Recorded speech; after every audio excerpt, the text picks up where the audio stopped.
Welcome back. Halfway through the NFL season, how are you doing with your fantasy football team? Jake Ciely from The Athletic is one of the top experts in the nation. As fantasy goes, so goes the team. So let's start with the Redskins. They put up a lot of yardage, but don't score a lot of points. Yeah, it's kind of hard to figure them out this year because that was a great matchup.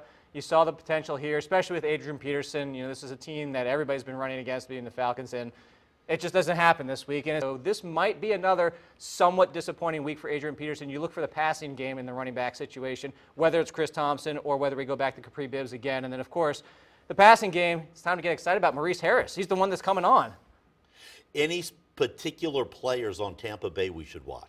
It's pretty much all of them in the passing game. Obviously, O.J. Howard, their tight end, is their best, most consistent option. Mike Evans, obviously, everybody knows him. There's not a lot of consistency with him last week. 1 reception on 10 targets.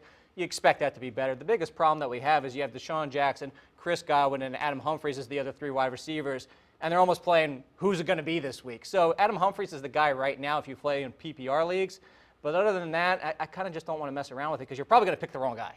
Jake, who are your sleepers this week? I'm looking down in the Chargers area because the Chargers face the Raiders, which we just saw what the 49ers did to them. So if you're looking for Austin Eckler, their running back, to bounce back this week behind Melvin Gordon, you have to like him. If you want the Williams brother, like the Williamses, if whatever you want to call them, the Mike Williams and Tyrell Williams should both do really good. They don't see a ton of targets, but the touchdown upside is really there for them this week. Well, we know that Dez Bryant has signed with the Saints. Now, I picked up Josh Gordon when he went from Cleveland to the Patriots. It took a few weeks, but I finally got some points out of him this past week. What about Dez? You just said the key thing here. So you said a couple weeks. It's going to take Dez a few weeks to get acclimated. You look at what he needs to be at this point of his career, similar to Larry Fitzgerald with the Cardinals. He needs to be a slot receiver. Michael Thomas spends a lot of time there because he's a slot flanker for people that want to look that up. But I say grab him. You must grab him, but then try to trade him because somebody's going to think he's going to be a top 25 wide receiver, and I don't know that he has that left. All right, keep that to yourself. Jake Ciely, follow him on The Athletic and every week here